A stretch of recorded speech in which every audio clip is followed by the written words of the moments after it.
It's finally time for Location 8, Mission 2 to step aside as there's a new king of pain in town.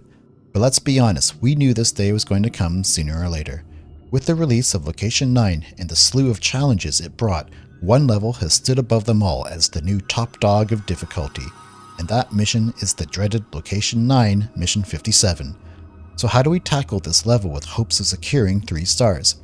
In my previous video on Location 9, I advocated staying away from ranged units on this stage, and I still stand by that statement given the absurd number of insectoids it has coming at you at all times.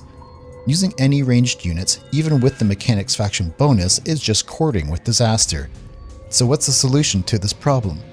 In this video, I wanted to toss out a few ideas that will hopefully help you figure something out to help succeed on this tremendously difficult mission with minimal stress and 3 stars as a reward. Let's take a quick look at what we're facing on this mission. First and foremost, the insectoid. There's lots of them at all times, which, as previously stated, makes bringing any ranged units a no-go. Secondly, we have double-headed zombies, or just doubleheads for short.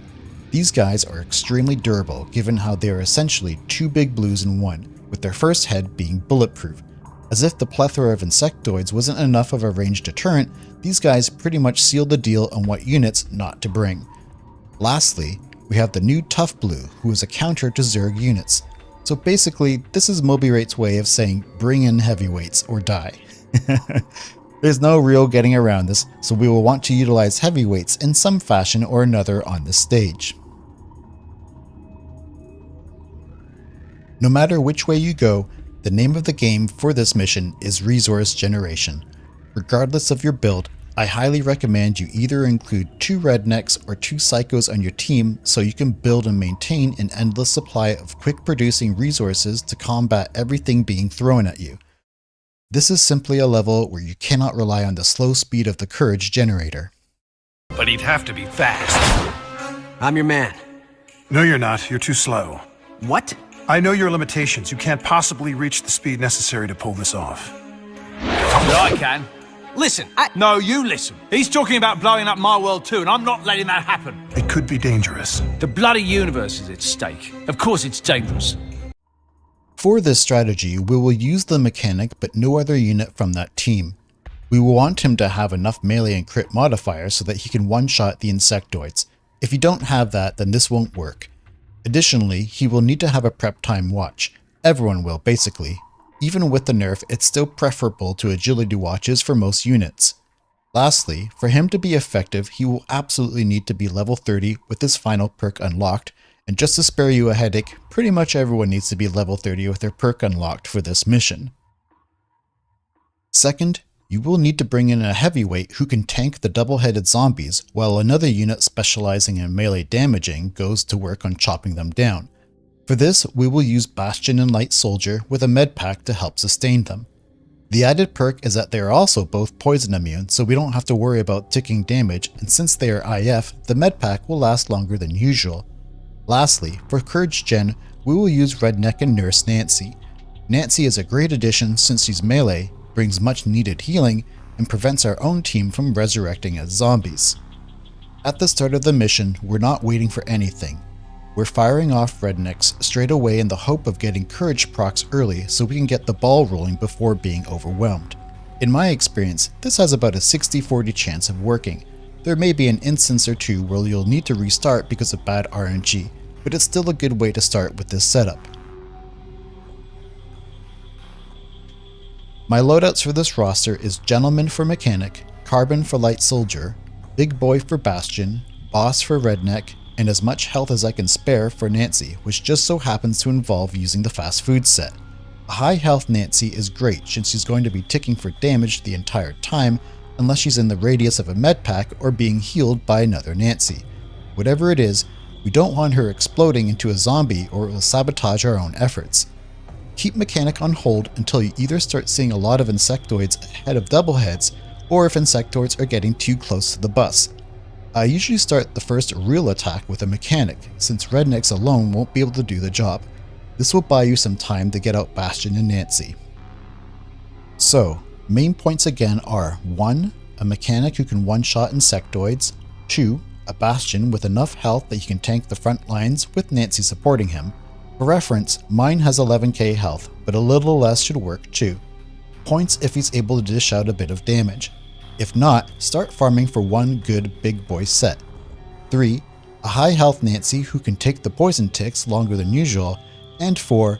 Boss set on Redneck with some flat number prep time reduction. We want as much uptime as possible for that set's bonus. With some luck, you should pull through fine. Nice. Nice. Nice.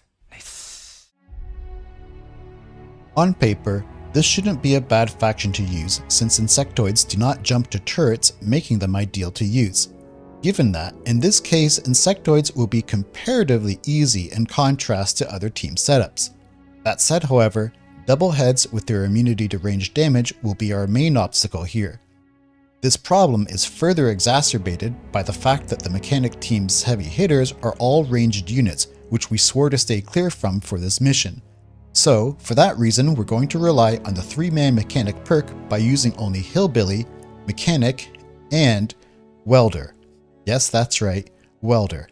Our other roster choices will be the Turret, Rural Chopper, and Nurse Nancy. Rural Chopper will act as both the frontline heavyweight, courage generator, and heavy hitter against doubleheads. Nancy does her job as usual. The plan this time is to wait until a couple of insectoids are up front before sending out your mechanic to take care of them. This will buy you enough time and courage to send out Chopper and Nancy, who should then start getting the courage rolling in. From here, we will want to continue to spam hillbillies while once again keeping mechanics reserved for insectoids that are either clumped up or too close to the bus. Welder is, oddly enough, the key here. Once he becomes available, we want to make sure that we also have Mechanic and Hillbilly at the ready with a lot of courage. Depending on who's currently alive in the field, you will ideally want your Welder to be the third Mechanic to come out because he has a 50% chance to proc a turret drop instead of the usual 25. A minor detail, but we can still mean the difference between victory and a loss if you're in a tight spot. Welder won't last long, so don't expect him to. He just needs to be around long enough to help proc a few extra turrets while you spam Hillbilly with him and Mechanic on the field. No ranged units means you won't have to worry about insectoids hopping around, and that will be noticeable here. If all goes well, Chopper should be able to handle the double heads with help from others. Once its first head dies, the turrets will make short work of the second. With the right setup and a bit of luck, you'll come through just fine. Even with Beetle and Ma Rebecca added late last year, Psychos are still a very heavy melee-oriented team, which makes them ideal for this level, despite not having anyone who's poison immune outside Red Hood. This strategy is a very flexible setup because even with just 2 Psychos, you'll generate rage. 3 Psychos will kick in the rage bonus, which is great here, and 5 is okay, but not necessary, unless you want to. Queen's fire damage burns insectoids nicely, but she's very weak and will die to poison quickly, so I opt not to use her much.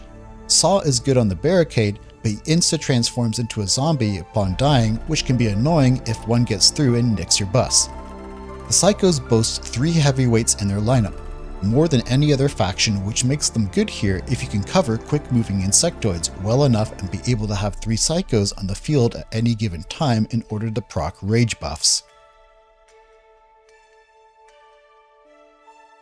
Lastly, for those who want an extra bit of challenge, there's the option of using the police.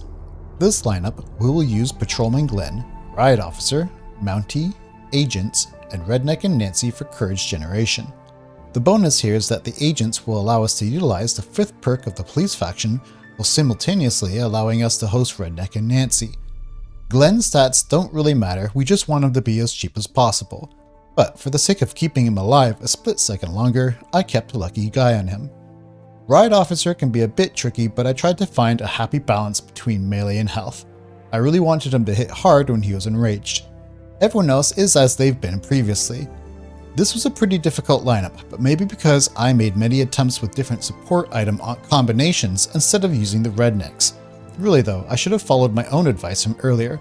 Courage Generator is truly just too slow to be reliable on this level, which is why we opted for the Redneck combo.